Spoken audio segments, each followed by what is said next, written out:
اب میں آپ آگے ہم نے تذکرہ کرنا ہے چونکہ بہت ساری باتیں اور ہونی ہیں. اچھا بخاری صاحب، ایک سوال جو بڑا امپورٹنٹ ہے جس کے بارے میں ہم بھی بات کرتے رہے ہیں کہ چیئرمین پی ٹی آئی کی گرفتاری جو ہے وہ ہو سکتی ہے، کب ہوگی؟ تو لوگوں کے لیے پھر یہ زیادہ میرے خیال میں دلچسپی کی صورتحال ہوتی ہے کہ آخر یہ کہہ رہے ہیں تو پھر ان کو کبھی بھی کسی وقت گرفتار کیا جا سکتا ہے. دیکھیے گزارش یہ ہے، آپ میں سمجھ رہا ہوں جس طرف اشارہ کر رہی ہیں آپ اعظم نذیر طارٹ صاحب نے جو کچھ کل کہا ہے، خاص طور سے نیب کی جو امینڈمنٹ تجویز کی گئی ہے، جو آرڈیننس آیا ہے، جو یقینی طور پہ اگلے مرحلے میں اسمبلی کے اندر یا سینٹ کے اندر پیش ہوگا اپروول کے لیے، دیکھیے اس کی فلسفی سمجھنے کی ضرورت ہے. کو متعدد نوٹسز دیے نیب نے، وہ حاضر نہیں ہوئے. اسی طرح سے بزدار صاحب جو ہیں ان کو 13 نوٹسز دیے گئے، وہ 2 دفعہ آئے اور اب انہوں نے کہا کہ میں نہیں آؤں گا. اب یہ نیب جو ہے اس کو اتنا نان سیریسلی لینا جو ہے نا، اس کی وجوہات یہ ہیں کہ اسی حکومت نے جو امینڈمنٹس کی ہیں نیب میں، اس میں گنجائش بہت ہے. دیکھیے نیب کا پروسیس سمجھنے کی ضرورت ہے. یہ 4 مرحلوں کا پروسیس ہے. پہلا یہ ہے کہ کمپلیٹ آئی، اس کی ویریفیکیشن ہونی ہے. دوسرا ہے کہ اس کی ویریفیکیشن کے بعد انکوائری ہونی ہے. ٹھیک ہے. انکوائری کے بعد انویسٹیگیشن ہونی ہے، تفتیش جس کو کہتے ہیں. اس کے بعد ریفرنس بنے گا اور ٹرائل شروع ہوگا. ٹھیک ہے. جب تک انویسٹیگیشن نہ شروع ہو، نیب کے پرانے قانون کے مطابق آپ ملزم کو گرفتار نہیں کر سکتے. ٹھیک ہے. ٹھیک ہے. پہلے جو ہے جو اوریجنل نیب کا قانون تھا اس میں 90 دن کا ریمانڈ تھا نیب کے پاس. ٹھیک ہے. وہ انہوں نے 14 دن یا 15 دن کا کر دیا. اب انہوں نے اس کو 30 دن کا کر دیا ہے. ٹھیک ہے. دوسرا جو انہوں نے بہت بڑی جو ڈیولپمنٹ ہے اس میں وہ یہ ہے کہ اب آپ انکوائری سٹیج پر گرفتار کر سکتے ہیں. اچھا، تو یہ بڑی اب ڈیولپمنٹ اس کے لیے میں حوالہ دوں گا آپ کا. اس پہ تو بڑی گرفتاریاں ہو سکتی ہیں. اس پہ عثمان بزدار گرفتار ہو سکتے ہیں. لاسٹ آخری خان دفعہ صاحب گرفتار ہو سکتے ہیں. جب کو نیب نے اٹھایا تھا تو آپ کو یاد ہے وہ 2 دن مہمان رہے تھے وہاں پولیس کا جو ٹریننگ جو اسکول ہے اس کا جو ریسٹ ہاؤس ہے اس میں، اس وقت بھی انہوں نے یہی پلی لے کے اپنی جان بچائی تھی. انہوں نے کہا تھا کہ ابھی چونکہ انکوائری کی سٹیج ہے، انویسٹیگیشن کی سٹیج نہیں ہے، انہوں نے اچانک اس کو انکوائری سے انویسٹیگیشن بنا دیا ہے، لہٰذا ابھی میری گرفتاری کی سٹیج ہی نہیں آئی ہے. ٹھیک ہے. تو اسی کے اوپر سپریم کورٹ نے ان کو ریلیف دیا تھا اگر آپ کو یاد ہو. ہیونگ سیڈ دیٹ، میرا خیال یہ ہے کہ یہ کہا تو یہی جا رہا ہے کہ یہ P T I chief specific law ہے. اچھا. اعظم نذیر طارٹ صاحب کہہ رہے ہیں کہ نہیں ایسا نہیں ہے. اچھا. اگر ہم نے ان کو گرفتار کرنا ہوتا تو ہم اب تک گرفتار کر چکے ہوتے. وہ کہتے ہیں کہ قانون میں کوئی رکاوٹ نہیں تھی انہیں گرفتار کرنے میں، لیکن وہ کہتے ہیں کہ مشکلات پیش آ رہی ہیں. مثال کے طور پہ ایک ملزم کو آپ نے نوٹس دیے، جس طرح میں نے حوالہ دیا آپ کو عمران خان کا یا پی ٹی آئی کے جو چیف ہیں ان کا اور عثمان بزدار صاحب کا، ان کو 10 نوٹسز ہوئے ہیں، وہ نہیں آئے نیب میں. ٹھیک ہے.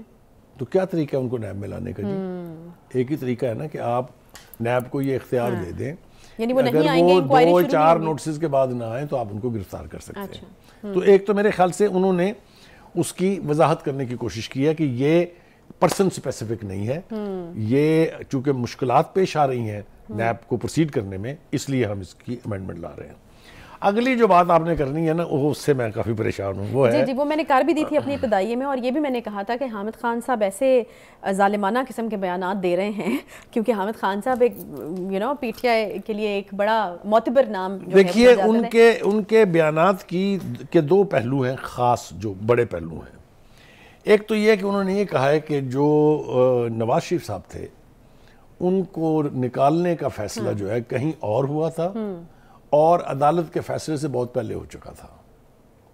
انہوں نے کیٹیگوریکلی یہ سٹیٹ کیا ہے کہ جو عدالت کا فیصلہ ہے یہ کہیں پہلے، بہت پہلے لکھا جا چکا تھا، سپریم کورٹ کو صرف استعمال کر کے وہ فیصلے کا اعلان کیا گیا ہے. بخاری صاحب اس کو کنفیشنل سٹیٹمنٹ کہا جاتا ہے. This is a horrible statement. اگر آپ اس کو دیکھیں تو پورے کا پورا جوڈیشل سسٹم گر جاتا ہے زمین کے اوپر کہ ایک سٹنگ پرائم منسٹر کو آپ نے فلمزی گراؤنڈز کے اوپر نہ صرف نکالا، اس کو زندگی بھر کے لیے لائف پوری کے لیے نااہل قرار دیا.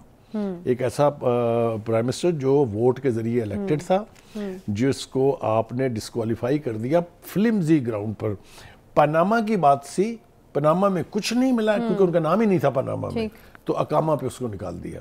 یہ بھی تاریخ میں پہلی دفعہ ہوا کہ جس چیز کی پرے نہیں تھی پٹیشن میں اس کے اوپر نکالنے کی بجائے جس کا ذکر تک نہیں تھا اس ایشو پر نکالا. یہ بھی کبھی نہیں ہوتا. وہی بات ہے نا، کیونکہ طے پہلے ہو چکا ہوا تھا. دوسری بات جناب وہ یہ اب اس سے بھی زیادہ خوفناک ہے، اور وہ ہے پی ٹی آئی کے الیکشن کے حوالے سے. اچھا، فیاض الحسن پی چوہان ٹی آئی کے الیکشن کے حوالے سے بھی دو اشخاص بولے ہیں.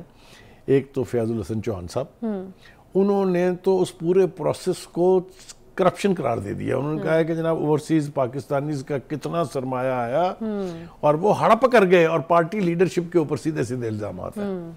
ان کا خیال یہ ہے کہ جو انٹرا پارٹی الیکشن تھے وہ دھاندلی شدہ تھے. اب آ جائیں جناب ذرا تھوڑا سا حامد خان صاحب کی طرف. انہوں نے بھی پارٹی کے الیکشن کے حوالے سے بھی بات کی ہے. اگر آپ کو یاد ہو تو 2-3 مرتبہ انٹرا پارٹی الیکشن کرانے کی کوشش کی گئی. پہلی دفعہ یو سی لیول کے اوپر کرائے گئے تھے. اچھا.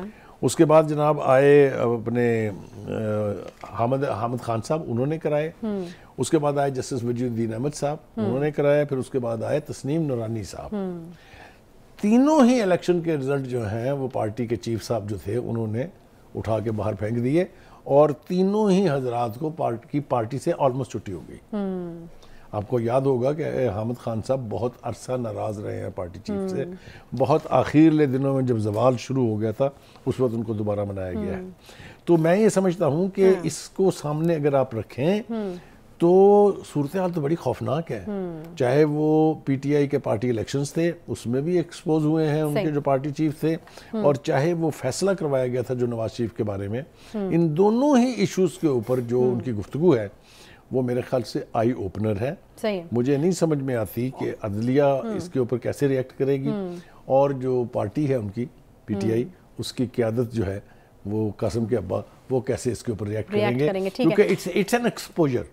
اس سے پتہ یہ چلا کہ وہ داری کے وہ جو آنیسٹی کے وہ جو ٹرانسپیرنسی کے دعوے کیے جاتے تھے وہ سارے کے سارے فالس تھے. صحیح ہے. ٹھیک ہے، ایک چھوٹا سا یہاں پہ بریک لے لیتے ہیں. چیزیں ابھی اور بھی بہت ساری کور کرنی ہیں ہمیں، لیکن ایک چھوٹا سا کوئکلی ہم یہاں پر بریک لیتے ہیں. بریک کے بعد واپس آتے ہیں. ساتھ رہیے.